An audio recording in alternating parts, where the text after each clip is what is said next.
Crowbar Gym Fitness Evolution. The real high intensity is here. Stop wasting time with worthless exercises. Get real results here at Crowbar Gym. 15-minute workouts once a week. Tap into your central nervous system. Stop playing the guessing game. Stop wasting time. Your future results are here at Crowbar Gym.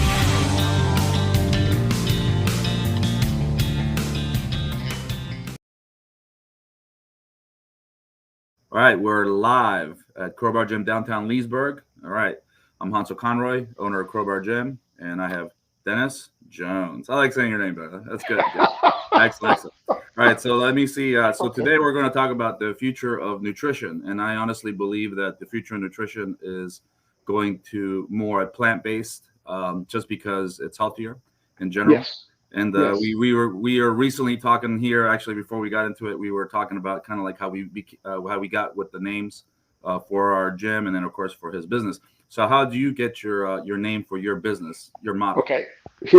I was sitting at the Pete's Coffee right near Tyson's, and I was working with my designer. We were trying to come up with a business card and all of this, and my wife was saying, "Well, what are you going to call yourself?" And she was like, you're what are you trying to do? I said, I'm trying to help people course correct. And she says, well, there you go. Why don't you use why don't you use that? And I said, okay, so we'll go with course correction. And I used it initially as a placeholder. I was like, I'm going to come up with something better, something more creative. And that was 2019. Mm-hmm. And course correction just seems to be, because that's what we're here for. We're here to help people reorient themselves or course correct to where they're supposed to be with their body, their health, and their lifestyle. That's excellent. Excellent. And then to answer your question, the Crowbar Gym thing was kind of like evolution from, I used to do home workouts in groups and parks and stuff like that. And I used older versions of resistance bands, and I used a lot of kegs and things like that. And so it's kind of like you have the crowbar for leverage, right? And then you have a crow, and it's kind of like an indigenous thing that I kind of gravitated towards. And then kind of like rough and tough kind of deal. But then later on, I kind of realized my ways, and, really hard training like that was pretty tough. But the principles are the same. If you really think about it, it's all about leverage or using torque. That's the same thing. And then the crow thing has always been kind of stuck with me. It's kind of like my animal spirit or animal guide kind of thing. I always liked it. I like what it means from, Norse god tradition to a Native American tradition. But if you actually just look at the words, it's, you to scream on a bar, right? Or to crow or to shout. It's really kind of like how it came about. And I just kept it. Now and my name's developed too. I mean, the reality is I'm calling this more like a wellness center, because when I started training, I started realizing that, food is tremendously important. And I know a lot of people say that, but they don't really know what they're talking about until I went really diving into the real science, not the magazines. And it's funny, if you actually look at bodybuilding and as a history, it's actually a history on how people used to eat, and train and live. There's a guy, Randy Roach is a book called Muscle, Smoke, and Mirrors. He starts actually in the 18th century. And if you look at the food that people ate back then, the best guys that were in the field of training, they actually ate a whole food plant-based diet. Now, they didn't know what to call it, but they gravitated more towards that, and they got better results in their physique, cutting, and things like that in that regard. But just from injuries and stuff like that, that's why I went more towards that kind of eating plan.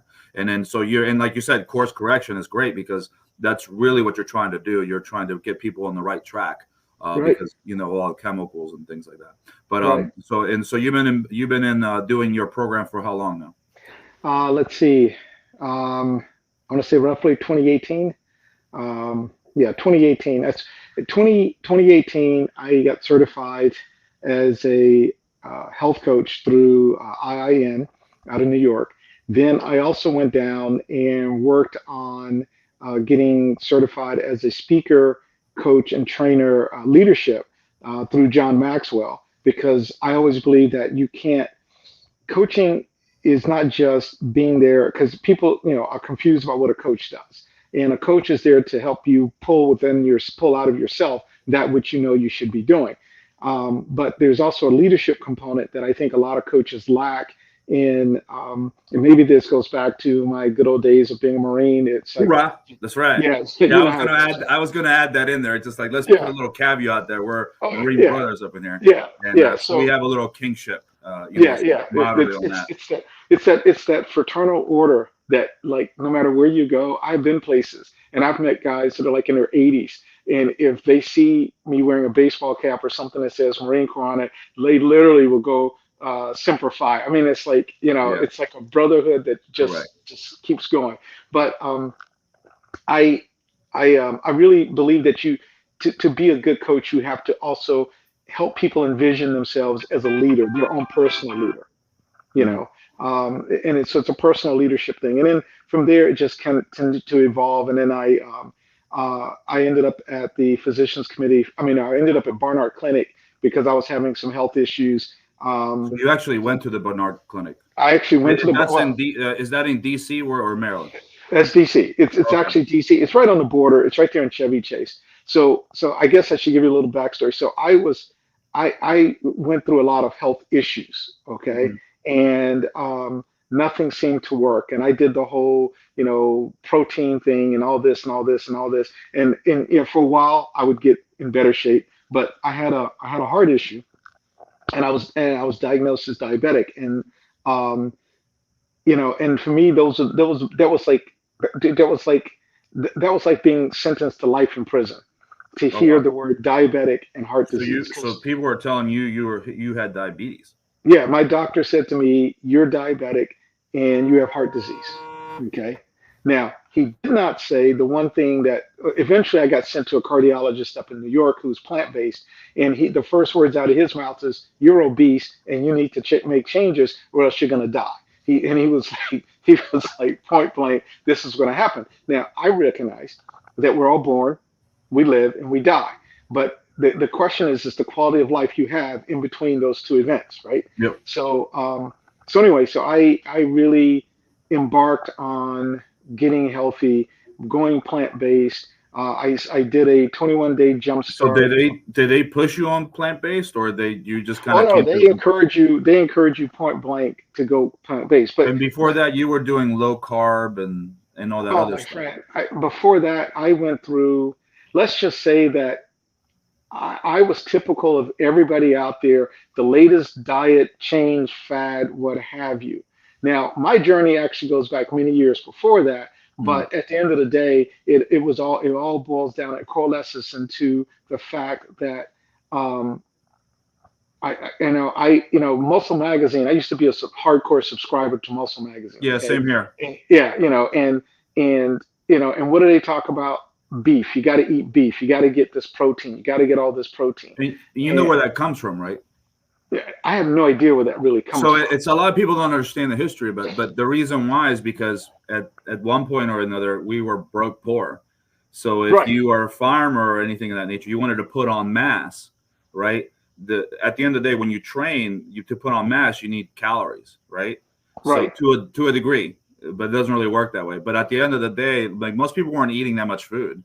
They were eating half the amount that they were eating now, and that's the issue with all that. And that's where it really came down. Right. Yeah, so that's why milk and eggs and beef were like a staple at that point. Well, yeah, growing up, I grew up in the South, and I grew up in North Carolina. And, as I tell people, I'm a simple country boy. And, my grandparents on farms, and you work the farm. But, also, too, the amount of food that they had to eat growing up was because you were working the farm. You were working the land all day long. People don't understand. So you at the crack of dawn, you are up and you've already had breakfast, and you are headed to the farm, and you're going to be working literally until almost sunset. And you said something that's very unique too. In the bodybuilding world, a lot of the guys that did bodybuilding were actually farmers. So so to them, they worked with steroids, they worked with IGF-1, they worked with all these hormones to make their beef cattle big. So they also use the same technology on themselves or guys that lived around. And then on top of that, because milk and eggs was prevalent, you can drink it down and eat. and then they would see themselves get big. But it's a European tradition, because you saw a lot of the farming it was good, but it didn't seem to be very sophisticated here, in a sense of like how it came over from Europe. So a lot of the Europeans that you saw on the magazines, a lot of them were European farming families. So they used that. And even, mind you, like I think people did beef because they had the B12 at one time, and that was considered a health food because B12 was in the beef. But we know now that we can just, we supplement B12 anyway to our cattle. They don't get it from the ground. But it was a health food because they would eat it off the grass. And it's like, you need beef because you need B12, right? Right. And that's the thing that nobody understands. It's like, when you look at the stats, people will say, oh, you need to eat animal products or beef to get your B12. I'm like, well, where does the animal get it from? And they're saying, oh, they get it from the grass. I'm like, no, you ever been to a mega farm?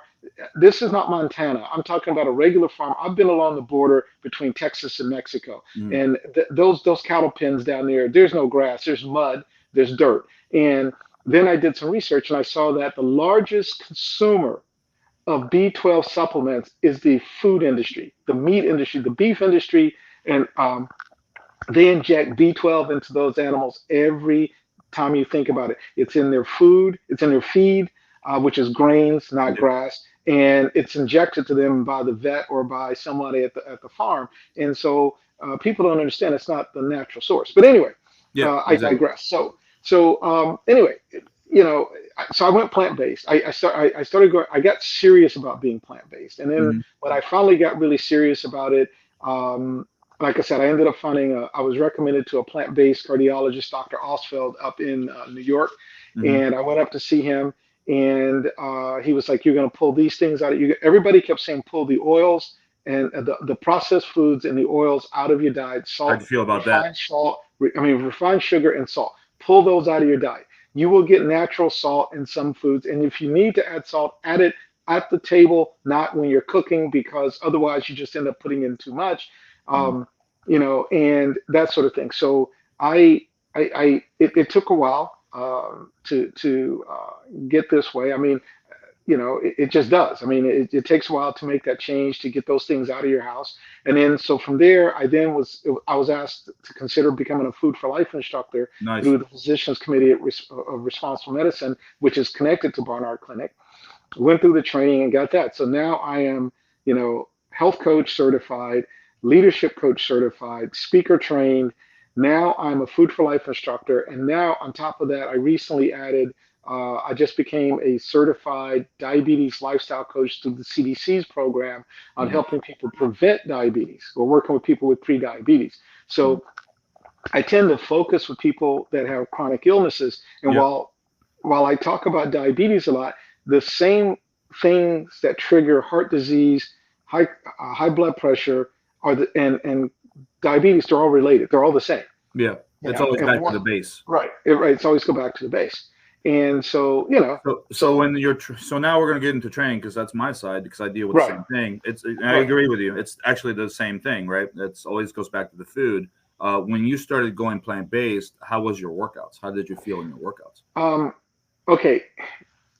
In the beginning, I felt unsure. When I say unsure, it wasn't unsteady. I just felt unsure because you got to think 30 plus years of conditioning that says eat, you got to have all this meat and you got all this do this stuff. But when you start working out and you have a plant-based, you're going with a plant-based lifestyle.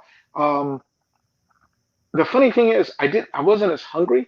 And the other thing that I found interesting was my recovery was, it's like I could, if I did a heavy day, right? If I did a heavy day of weights, I literally it would take me 2 days to recover, 2 to 3 days to, really recover. I can get up and do stuff, but physically I felt it for 2, 3, 4 days. And then, so that's why I only did like heavy legs once a week, because it would take me the entire week to get back to the point where my legs. You know why? Because you're actually producing more energy when you're working out. And that's why it takes you longer to recover. That's a lot what I do here as a system.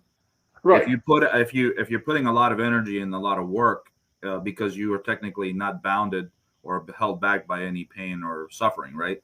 Right. Or your nutrition is really good, you can give it 110%.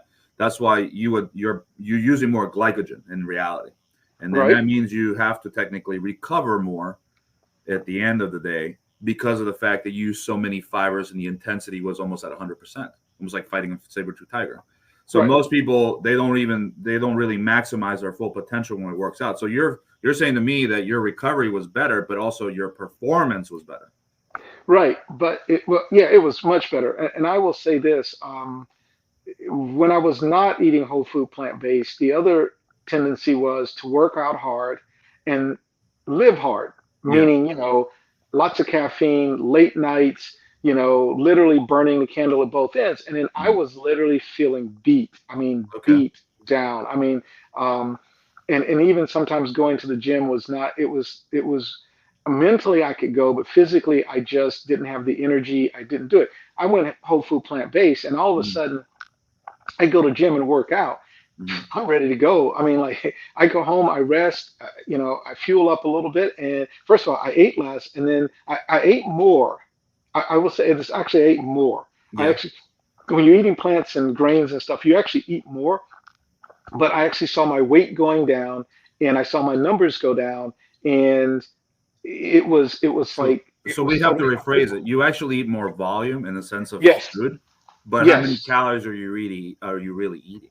That there you go. That would Yeah. be the catch. And when I would act, and I track numbers. I'm a data hound. Okay, I'm a data Yeah, same fiend. here. So I started tracking my numbers, and I would literally consume at most 2,000 calories, 2,500 calories. But I was so full. I was Yeah. so full by eating that way. I was like, I don't have room to eat. I can't breathe. I got to rest. But then within an hour or two, my body would start to settle down, and I would feel good, but I was no longer hungry. But then I would have energy, and I'd have all this energy. And sometimes it was dangerous because I would have all this energy, and I would want to go work out, and I would attempt to go from zero to hero in 2 seconds. Yeah. And as you get older, that is not a wise thing to do, my friend, because zero to hero when you're 20 is a lot different than zero Yeah, to hero when recovery's you're 50. training is what I tell everybody. Recovery's training, and just because you can do it doesn't mean you should do it, right? Right. And tell a lot of, especially the system here. I always tell it's like when you've been here to my gym, of course, and so Uh-huh. you told me you felt it. And also too, there's a whole bunch of stuff going on with the system, and also too with the weights. But like a lot of people don't understand, they want to train every day because they think calories in, calories out. But a lot of it is we know this from plant based. It's like how was your hormones? Yeah, that's a big thing to ask because that's Right. really where the key is. Because Right. you say 200 calories, right, or 2,000 calories, right? And the funny thing is, I have some people that actually eat 3,000 calories and they leaned out.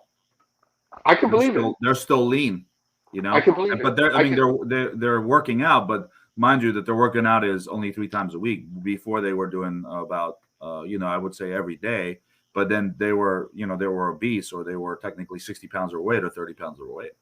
Right, and Yeah, and that I agree with, and I will tell you, I'm just going to say this, yeah, unsolicited testimonial here. yeah. I'm going to tell you that system you've got, um, it was awesome. Mm-hmm. The It was ARX. Oh yeah, fantastic. the adaptive Yeah, the resistance exercise. ARX.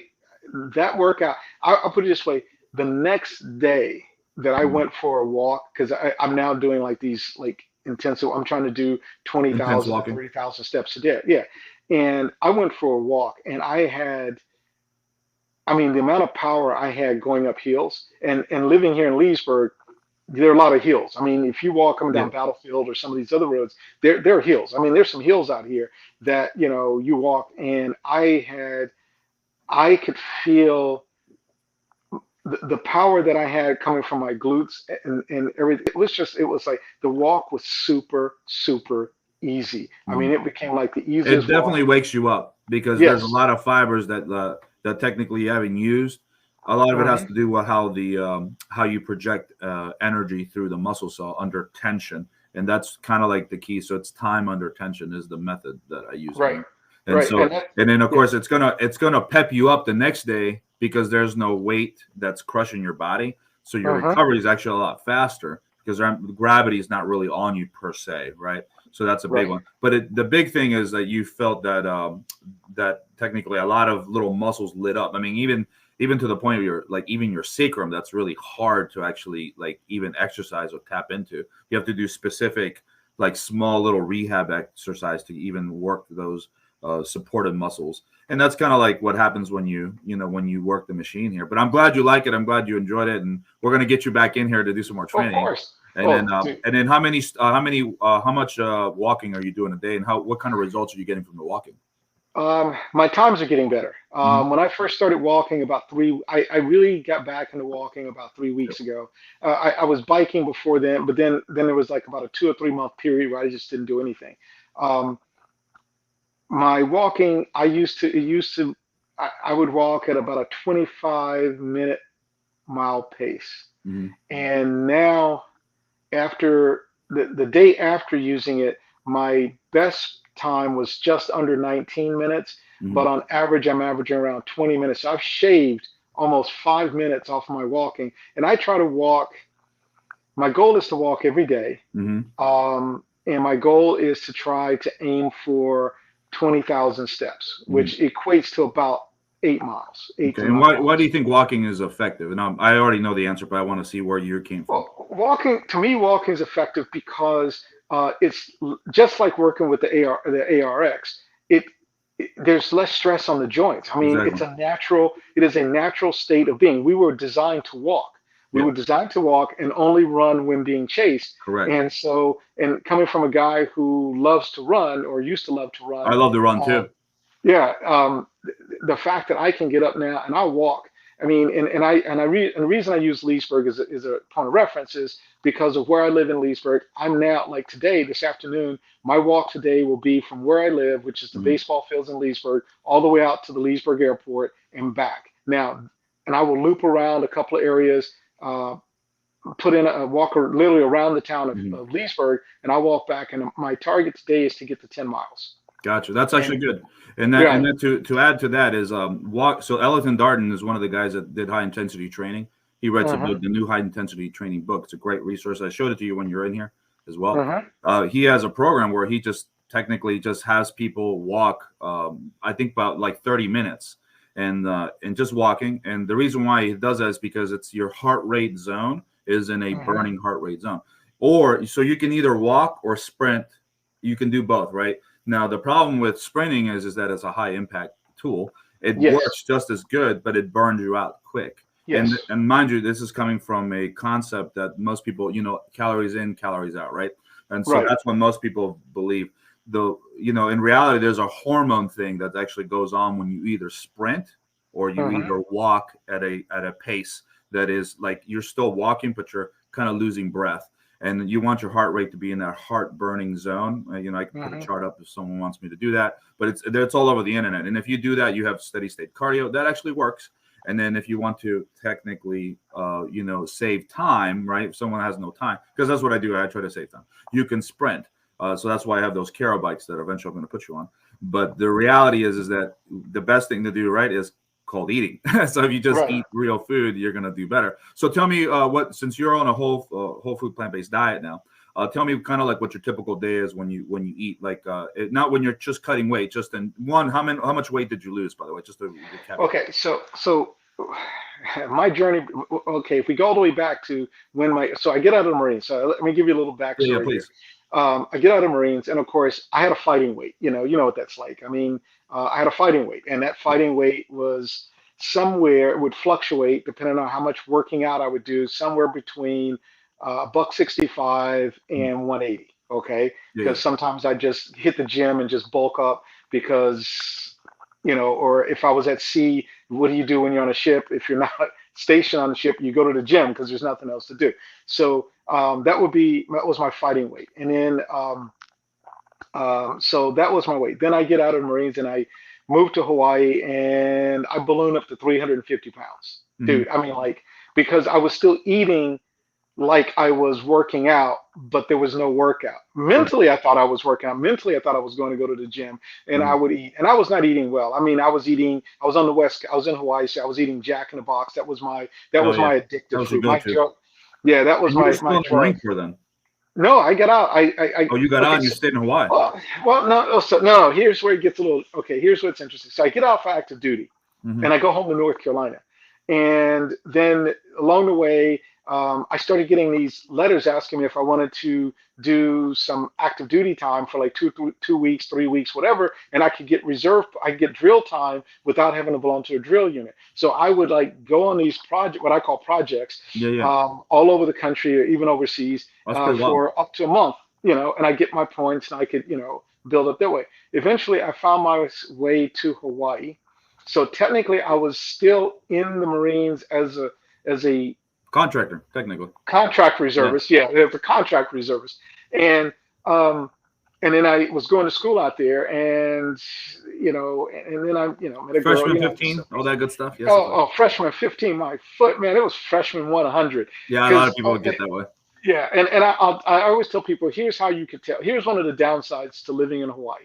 Hawaii is great if you come from a social structure where people are always sharing food and talking to you. My neighbors in Hawaii, I had a neighbor who his son raised cattle. He would go deep sea fishing on 3 days a week, and he would bring me a couple of pounds of fresh fish and just hang it on my door every Friday morning. That's amazing. Yeah, there you go.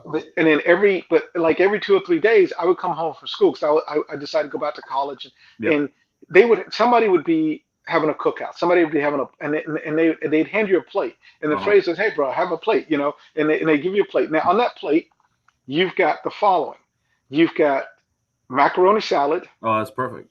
White rice. Oh yeah. Okay. You have white rice, macaroni salad. There was another starch in there somewhere, and then there'd be some kind of meat. Okay. And when you really get down to the nitty gritty, what is it really? It's just a lot of salt, a lot of sugar, tons of fat. Tons of fat, and a lot of people know it's the carbs, man. The carbs make you fat, right? It's tons of carbs, right? Filled with tons of grease and like butter and all oils. Kinds of yes. Yeah. Potato salad. That was the other starch. Because you'd have potato salad, macaroni salad, and white rice. And so if you look at your micronutrients are just destroyed by 1,000 calories right there. Of course. And but if you looked at the plate, there was nothing green. There was nothing green on that plate. No, of course not. Vegetables suck. Right, but but people would give you this, and then of course you're your neighbors, so you're gonna eat, and then they would say, "Let's talk stories." So you'd end up hanging out at your neighbor's house for like 2 hours, and you would never get just I know you're gonna have a beer.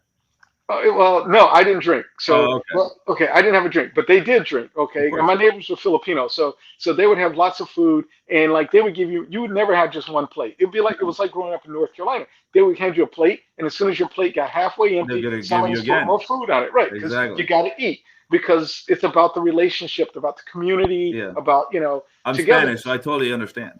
Yeah, and I was married to a Filipino, so I get it. Yeah. So your plate is empty, you got to get some more. Yeah, and don't get me wrong, I appreciate the fellowship, the community, but you don't realize how you're destroying your health. That. And mind you, if you were like on a keto plan or some kind of low fat plan or something, because a lot of people do low carb. You wouldn't have made it there. You would have ate the chicken full of grease, and you still would be over your max limit if you were on a calorie restriction. Oh man! If you were keto in Hawaii, this would have been what you would have had. You would have had some beef. You would have had chicken, and they would somebody would fry fish. There was not the banana wrapped steamed fish, fried fish. I mean, it was like fried. So, and there's a lot of fried food. And I lived in Hawaii, so that was. When did you start seeing like health issues like in your body when you started? I know you've been eating like this for a long time, so. Well, the bad health kicked in probably within my first year of living in Hawaii. Oh wow! And it got so bad, my friend, I could not walk up 3 steps, not 3 flights of stairs. So that's inflammation. I'm talking 3 steps. I could not walk up 3 steps without being so winded. My joints would hurt. I could not. And all of a sudden, in Hawaii, you just get a bigger Aloha shirt, dude. It's like you wear shorts, an Aloha shirt, and you wear flip flops or slippers, and that's what I wore on campus almost all the time. Gotcha. After about a year and a half in, it got so bad that I had to do something. So I tried to bike. I tried to do some other things, and eventually I got a little bit healthier. But and I had a health scare out there, and I lost about. I got up to almost 350 pounds, and then I ended up getting down to about 225. Gotcha. And I felt better. I looked better. But you weren't on plant-based yet. You were just calorie restriction, right? No. Well, actually, no. I started moving to plant-based, but plant-based without Mediterranean direction. style, right? Like Mediterranean style. I wouldn't even call it Mediterranean style. Oh, really? I would say plant-based without direction. Really? Okay. So what happened was I had a doctor. You were just eating salads, is what you were doing. Then. I was eating salads, or I was eating plant-based stuff. So I was eating the old-fashioned vegan foods or vegetarian foods because I had a doctor who said, "Go by the Seventh-day Adventists. They're plant-based." Oh, they got a good system, right? But see, even with Seventh-day Adventists, so this was the plant-based was around your life, and they was just trying to get you into their realm. Right. And you were just like, okay, I'll give it a shot. And you mess with it a little bit, and then you would go back.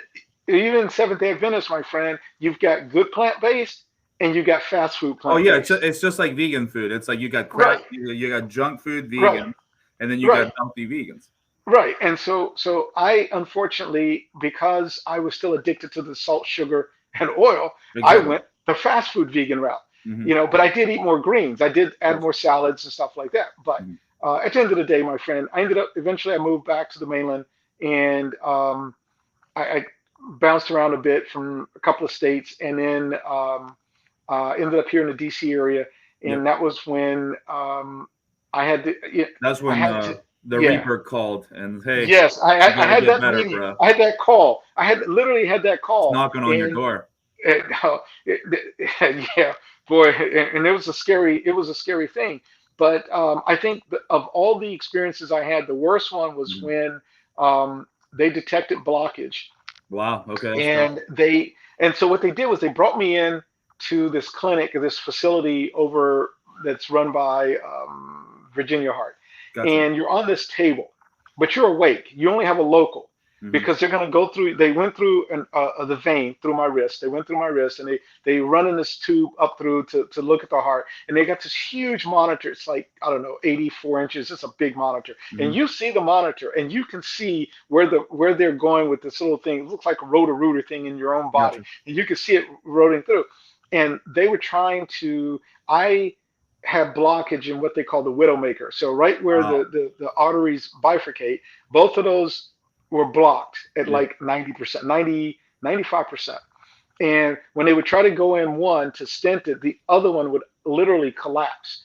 And so then they would pull out and they would go in the other one, and the other one would collapse. And they were like, well, we can't stent you because going in there could cause death. And I'm awake, so I'm hearing the doctors and the nurses talk about what's his options. And they're saying things like, well, he's too young. I don't really want to crack his chest open yet because he's too young for this. That's just making me queasy just listening to you. So he was like, well, I think we're just going to have to put on medication. And so they pulled their stuff out of my body, wrapped me up, and took me back to my room. And in my waiting room, the doctor basically came and he says, well, you heard that. We think the only real option is going to be we're going to crack your chest open and probably do bypass surgery or something, but I think you're too young for that. He says, so what we're going to do is put you on a bunch of meds. And then they sent me home. And I was like, that was the proverbial come in the JC meeting that people had. You have that moment. You have that moment where you are literally staring at death and death is smiling and you're like, yeah, I've really screwed up. So fast forward, I end up a couple of months later discovering a place called Green Fair over in Herndon, Virginia. Gwen and those guys, Gwen and Pericles, are awesome people. Exactly. I took their 21-day jumpstart, kickstart, whatever it's called, program. There, I found out about the Barnard Clinic. And that's when I went and I ended up seeing Dr. Loomis, who people might recall is in the movie The Game Changers. The Game Changers, exactly. Yeah, he's the doctor. If anybody hasn't seen that documentary, it's really what it is. Go ahead and see it. Have an open mind. It will trigger you. A lot of triggering has happened since that movie, almost to the point I think even Joe Rogan and some chiropractor, no offense to chiropractor, who couldn't even read a forest plot, was on there saying a whole bunch of stuff. And then I guess the director were there debating things, right? Right. And you can definitely tell when they were going about it. The director was on. He must have had a staff to help him out because he actually had to be perfect. But the guy who technically is who supposedly is an expert had no idea what he was talking about from when you look at the data and then the information. Of course not. Yeah, of course not. So now, Yeah. now we're gonna get back because we're gonna, I want to make sure Right. that we get the good stuff and the info. So first, tell me when you go plant based, like what is your typical day? What do you eat? Okay, so my typical day. Okay, so that was the reason. Okay, so the first thing I do is I stop treating food as breakfast, lunch, and dinner. Okay. I eat food. Okay, I eat food based on what my needs are for the day. All right. I may have quinoa for breakfast. Nice. Okay, I may have quinoa. I may have greens. I may have some beans, and I'll have that for breakfast. And I generally like to do that because I want to load up my proteins and my carbs because I need that energy to burn all day. Correct. And unfortunately, because I do work, I mean, my day job outside of coaching is Yep. is on a computer dealing Yep. with health insurance for people. And businesses, I have to have a lot of energy. So I tend to load up with that. Now, that being said, that one of my favorite meals for breakfast, if I was to have a breakfast food, is I like to make a vegan pancake that has no sugar, no refined sugar, no oil, and all of those things. But it's made with I use either oat flour or I grind up some or I use chickpea flour Yep. to make it. And I grind up my own oats. I don't buy it pre-ground. I literally take the oats, grind it, turn it into a flour-like consistency to make my pancakes. Your batter. But- Gotcha. My batter, right? But for the most part, though, I tend to eat for breakfast what I had for dinner the night before, just a bigger portion of it. I gotcha. So during the day, I might have again, everything's tied to what my schedule is, and since I live by data, Yeah. I know that I'm going to try to get anywhere from a 30-minute to a 2-hour walk in. Okay. 30 minutes is my minimum. 2 to 2.5 hours are actually my target. That's where I really want to get to. So I'll say, okay, if that's my case, then I may have my greens, my grains, and I'll have a grapefruit. Nice. Okay. So I have a grapefruit because I don't know. I've gotten older and I love grapefruit. I love grapefruit anyways. Yeah. Yeah. I think it's getting older is what the thing is. Yeah. So I'll eat a grapefruit plain, and I'll eat a whole grapefruit, and I'll have that, and that will be sort of my breakfast to lunch kind of meal because I don't always eat first thing in the morning. I actually my preference is to get up in the morning when it's warmer and be able to get my workout in before I eat. I got you. And then I even have more energy throughout the day. I drink probably 96 ounces of water a day, 64 to 96 ounces of water a day. And that's a Marine Corps standard, right? You gotta get the water in. Got to get that water in. Got to get it in. And then for dinner, it's pretty much the same. Like maybe I'll have a sweet potato. I'll bake a sweet potato, and like I'll do one of my favorite dishes that I actually give some of my students or some of the people I coach is I bake a sweet potato. Now there's multiple types of sweet potatoes, and a lot of people don't know that. Right. So I hate sweet potato. You only had one in your life. Yeah, and you've never had. Yeah. So one of my favorites is a Hannah sweet potato. Hannah sweet potatoes look like a sweet potato on the outside, but they're white on the inside. Correct. And what I'll do with the Hannah sweet potato is I'll get it, and I will dry saute with garlic and onion and ginger, some kale, or some collard greens. I'll put that in. I'll put in some black beans, and then I'll top it with some pico de gallo. Nice.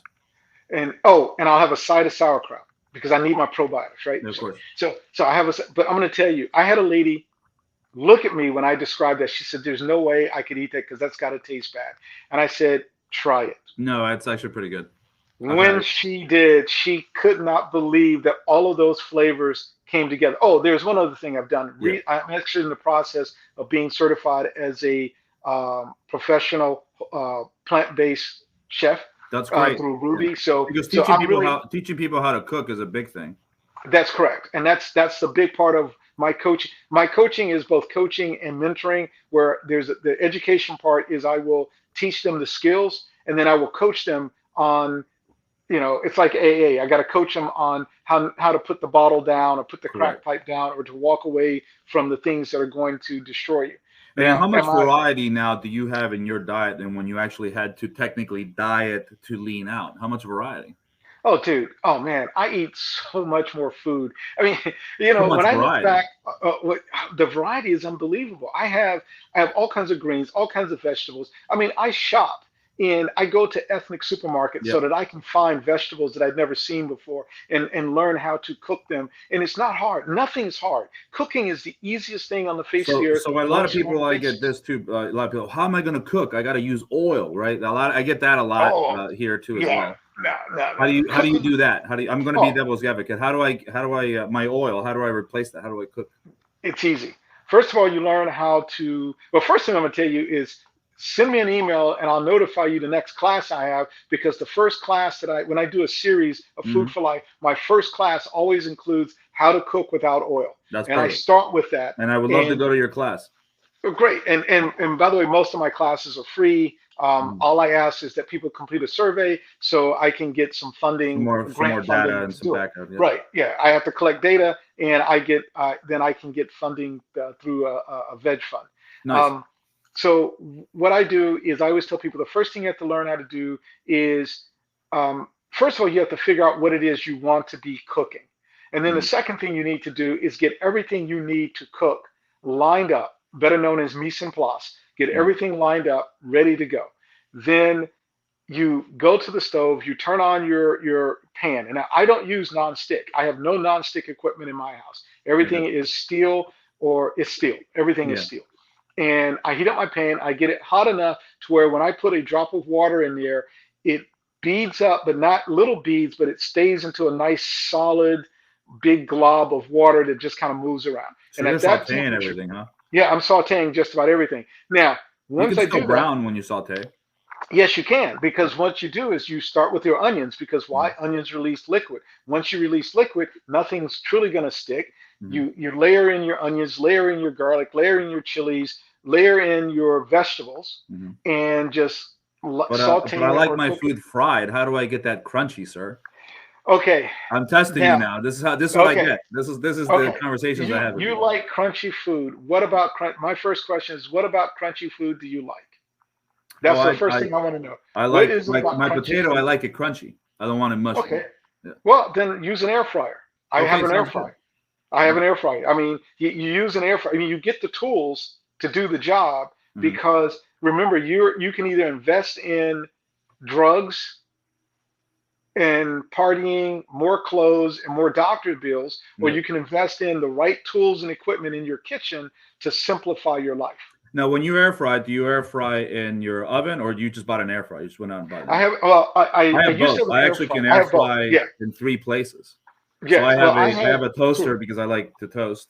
I can air Right. fry there. I can air fry in Hmm. an air fryer that I bought. It's my Ninja. No plug in there, by the way. No affiliation. Yes. And then I also can air fry inside my what's it called? My oven. So Right. I find it I find it kind of ridiculous where people they can't get that crunchiness. Oh, Now it's dry now, and remember, like that air frying is dry. How do you get the sauce in there? How do you get that, well, that the the salt. Okay. slickness that people like, the grease technically, right? Okay, yeah. So the oil. By the way, that's the only reason when people eat meat, the only thing they're eating is the sauces that they put on the And they're meat. literally when the people eat meat, they really love the oil. They don't like meat Thank you. because It's I've actually been a real carnivore. I've actually eaten raw meat. I've had meat tartare. I mean, I eat you name it. I've eaten entrails, tongue, all that kind of. I mean, I'd say came 180, right? It's and people are like, oh, that's gross. I mean, I like the fish head. When I used to eat, I used to okay, cool fish heads, no big deal. And I used to work at a restaurant. People have no concept of what they're eating and then until they see the face and then they freak out and you're like, well, you're not a carnivore, you never were, you know. yeah, yeah. Trust me, man. I grew up in the country, and we ate an animal from snout to tail. I mean, there was Exactly. nothing that was wasted, and But there's a lot of people that don't realize what they're putting in their body until they see the face or they see what happens to the animal, and that's an ethical thing that I don't really try to get into that, in that regard, right, just because it scares people. But right, but a lot of people don't realize what they're really eating when they eat protein. right, right. We Well, used to like in the restaurant, we used to take a piece of beef and sometimes, or even fish, put it in a big vat of butter, right? And then when you made it that way, people loved it. When you made it the other way, when you just kind of just put it on the grill, the taste was totally different for them, and they wouldn't like it. right. Right, because they don't realize it's the fats that they're enjoying, that oil and fat, And trust me, I worked in a restaurant as well, so I know. Yeah, so you know the business, yeah. I know the business. Yeah, you And know I the mean, business. just the other day, I was having a conversation with a friend of mine, and he had an assistant who was Vietnamese, was with him, and he was talking about what are some of the craziest things, the strangest things you ever eat. I said, well, I don't know if you call it strange, but I grew up as a kid, and we used to love chicken feet. And because chicken feet would go in a stew, it would Yep. go in dumplings. And the Vietnamese lady, she says, "Oh, that's such a delicacy." Yeah. And my friend, who's an American, he just could not. He lost his mind. It's like, why would I eat he lost that? his mind. Yeah. I said, but see, this is the deal. If you are a true meat eater, you really need to know what you're eating. Correct. Now, my goal when I coach people, I tell Yes. them my goal is not to make you vegan. Yes, exactly. My goal is not even to make you vegetarian. To make My you goal healthy. is just to get you to put more greens and plants on your plate. How about If I dessert? could What do get you do for dessert? Oh, I know I get that a lot. Well, I need to taste my taste. Oh, my friend, I've got a black bean. I got a black bean brownie. Mm-hmm. You heard me right. Black beans that are turned into a brownie that I serve people who cannot believe there's no flour, there's no oil, there's nothing, and it's made from beans. And they're like, And I saw a recipe, like I haven't made it yet, but I was like really confused. And then I did go to a restaurant where they had that, and I was super shocked how good it was. oh, dude, I'm gonna They tell didn't you, even use sugar. They didn't use sugar. They used dates, if I remember correctly. Right. You can use dates. You can use date paste. You can do maple syrup. You do not have to use refined sugar.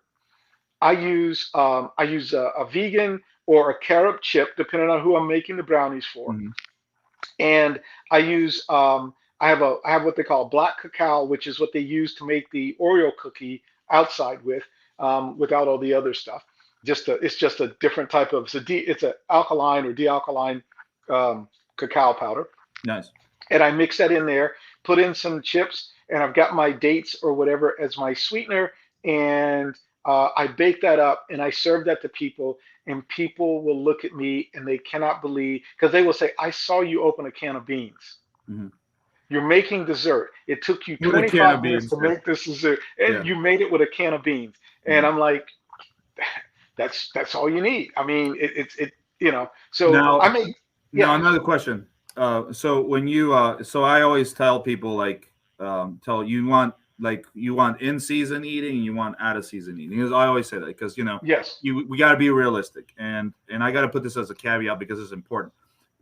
If you see a person walking around ripped all year round, that's usually their job. They're getting paid for it. Number two, they're either on drugs. They're either on Anavar if they're a woman. They're either on steroids or something of that nature. Because you can't keep that kind of leanness all year round, right? Nope. Or they're just constantly dieting, right? Especially if they're not doing any plant-based, because if they're doing low carb, they're just constantly dieting. And we know this from the data. If you look at Chef AJ, and at the end of the day, most people are just starving. So when you cut weight or you're trying to slim down, what all you're doing is what? What do you do? Just replace food? Do you do calorie counting? Like, what do you do?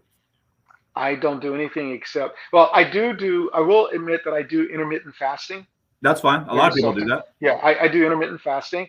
But when I want to get lean, I literally I guess I eat more beans and greens.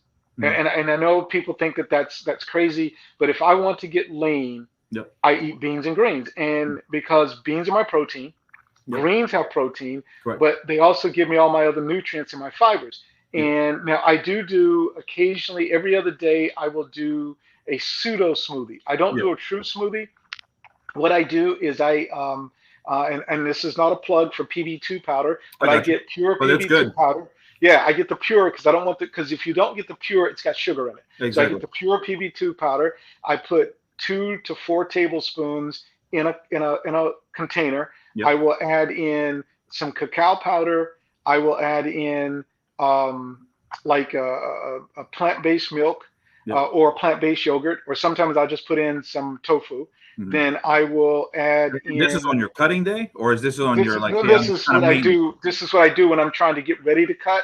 because Really? I'm leaning. Man, that sounds that in the old days. I mean, that sounds like a very heavy set meal right there. Right. Well, but see, I'm going to do this only. I do this like once once every 3 or 4 days, and I do Yeah, this right and before. that's what people don't understand. And mind you, like the I think people don't get it's the hormones. Like when you eat Right.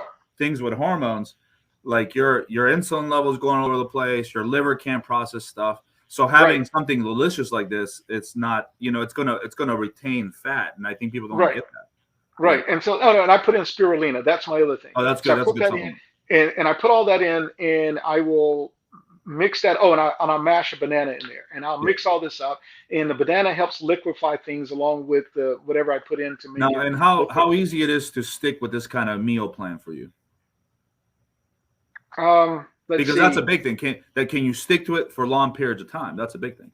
Let's see. I started this in 2018, 2019. Yeah. Mm-hmm. So I think, let's see, I'm going into 4 years now that I've stuck with this. I mean, now I will tell you, I am human, and my weakness, I have a weakness. My weakness, potato chips. Oh, but yeah. not just any potato chip. But do you make your own? Well, I like to make my own, but my Have weakness. you found a brand that you like? My weakness are not healthy potato chips. They're potato chips. They're not healthy. So I stay away from this. This is a question to ask you. Like when you do eat the unhealthy potato chips, how do you, because psychology is a big part of eating. So how do you handle the psychology? What do you tell your people about it? Oh, here's my psychology. If I break down and decide I'm going to have potato chips, and I do mean break down and just decide I'm going to have potato chips, I go and I get Utz potato chips in the single person bag, and I get the no salt version. Nice. And the reason for that is I'm going to get my crunch, I'm going to get my bite. But what then I realize is 2 bites into it, I don't like the taste of the oil, so I put the bag down. Of course. But there's no salt. See, there's no salt in it. And that's right. It's like I removed one of the triggers for the food addiction. I remove it by saying I'm going to do this without salt. And so one of the things that I've noticed when I do a whole food plant-based diet, and especially the guy's really big, he can get away with certain things. It's the person just tells me, I just don't feel right. And it's like, and what does that mean? And what it really means is that their emotional state. And you get that a lot in your training. Oh, yes. Train people. Yes. And that's where when I stop teaching and go into coaching mode and start trying to get them to walk me through what they're dealing with, and then getting them to give me the answers that they should know, because we've already gone over the material. And how much emotional, when you look at it for data purposes here, like a percentage, how much is this whole eating more emotional than it is actually, I just don't know what I'm doing? 90%. Exactly, right. So that's really because once you learn how to cook, basic cooking skills, like I teach people how to use a knife. People don't even know how to use a knife. Yeah, I know. Yeah. So I teach basic cooking skills, and then the bulk of what we're doing in coaching and working with people is getting over the psychological dependency of all the old foods and all the other stuff. Mm-hmm. I mean, it's just what it is. I mean, I was working with a psychologist the other day, and they were like, yeah, food addiction's real. People are psychologically wedded to their food because food is a safe thing.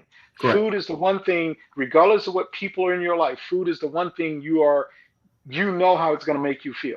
How'd you replace cheese? That's a big one that I get from a lot of people, especially if they're American and if they eat a lot of cheese, or they're European and they have a lot of cheese in their diet. Cheese and wine is a big one. Cheese and wine. Okay. Right. I'm going to preface it this way. When I first moved to DC, and I lived in Arlington, on a Saturday morning, I would get up and walk from Arlington all the way to Eastern Market and go to the cheese guy there. And literally, I would stand in line and buy a ton of cheese and eat half of it before I could walk back to Arlington. So it's not like I'm telling people this, and I love cheese. Yeah. However, giving up cheese really, for me, wasn't as hard as I thought it was going to be. Surprisingly, me either. And I went back. Every time I would go to cheese, I would get these inflammation markers. They were just brutal. I actually used to say to myself, well, if I had that cheese last night, and I'm like, I should just drank myself to death because I feel like I got hit by a Mack truck. Thank you. Because my joints when I put my foot on the floor, it would hurt. I felt bloated all day long. I just felt like Joints, hungover. bloating, joints, the brain fog, and Yep. also stomach distress. I would have stomach That's issues a big one out the too. wazoo. And now that goes to the fact that probably 90% of the Earth's population Yep. are not really geared to be eating animal. Correct. And also, too, I always milk. have to remind people, like, remember, it's not the cheese of 100 years ago.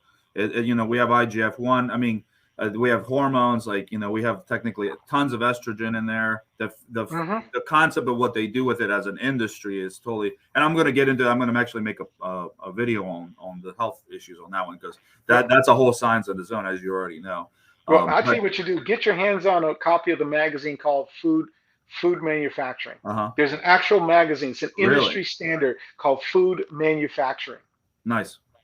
Okay, and it talks about ways in which you can maximize the production of this cheese. There you go. And also, and I got it through. I figured out a way to get a copy of it, and I used to read that religiously to the point that I'm like, I can't do this anymore, because let's just accept the fact that food is an industry. It's a business like medicine. Yeah, and they're trying to get you to eat. I mean, that's what they want you to do. Yeah, and they want to control what you eat by, if there are people who get degrees in chemistry, get PhDs in research on food, so they can make flavors for companies so that you will think you're eating something real. Correct. Exactly. Interesting. We're gonna wrap this up here. So I want you to tell me really quickly. Tell me about your program, okay? And just kind of give me the skinny on it, and why would I want to get into your program? Well, the real reason you want to get in my program is because you want to make a change. Okay. Again, I always start with the premise: I'm not here to make you vegan or vegetarian. My goal is to help you eat more plants and eat healthier. If in the process you find that you cut out or reduce meat to the point that it's zero, that's on you.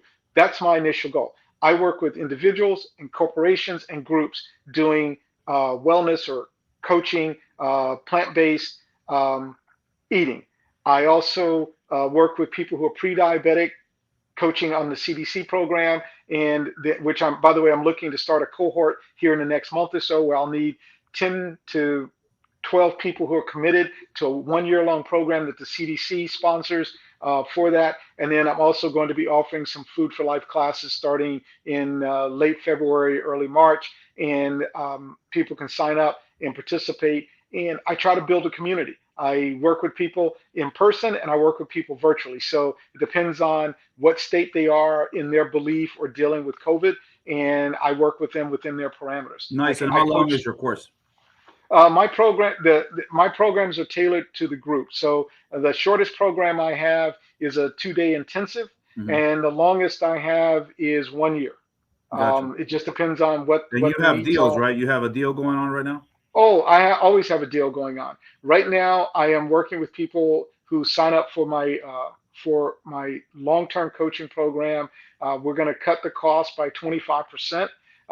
Right now, that cost is running at about $800 a month, and we're going to take 25% off of that, and we go from there. And there's a lot of hands holding, a lot of one-on-one coaching that goes along with that. So it's time intensive, and when I do that, I limit. But it's because it's a lifestyle. It's a lifestyle change. So therefore, you're going to really help them out in the long run, right?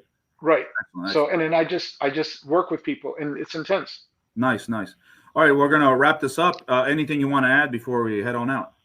Yeah, people need to come check out your gym, dude. I mean, seriously, they need to come and train with you. And I'm not saying that to blow smoke. I mean, like that one session, I walked out of there the next day. I felt freaking phenomenal. No worry, we're gonna do some videoing in here with you while we train, and so we're gonna do that, just kind of like a little bit more promotion, and also to kind of get your feedback as well. I actually want to do more videos, so we're gonna end up doing that, and then we're actually gonna work together soon to do a class in here too for the people that are here, and then anybody that wants to join. So when that's out, I will definitely put that together, and I'll put it out on Facebook and Instagram, and you're gonna see this guy a lot more. And then remember, it's Crowbar Gym, downtown Leesburg, and if you don't know or never seen anything like this, ARX machines is what I have. And it's the machines are great. They leverage your ability to work out more effectively, more efficiently, in less time. And just check them out either on my website or either on the ARX website. And that's pretty much it. So thank you very much for your conversation. I'm going to have you back on again because there's a lot of subject matters that we can really dive into, like where do I get my protein that I didn't want to go into, because you know how that goes. That could be an hour in discussion itself. All I say is think about the gladiators. Yeah. All I will say is Game Changers and Gladiators. Mm-hmm. And that should really answer. If you haven't watched the Game Changers, that's a good segue to go in there, because it shows performance. It shows people who are athletic and how they get affected with their nutrition. And nutrition's a big thing. But we're definitely going to have more conversations like this, more in depth. And thank you very much for your time. And my pleasure. Thanks again, audience. Tune in again. I'm gonna have some more videos. All right. Crowbar Jim out. Thank you, sir. And Take care. I'm going to end this podcast here. And give me a second. And out.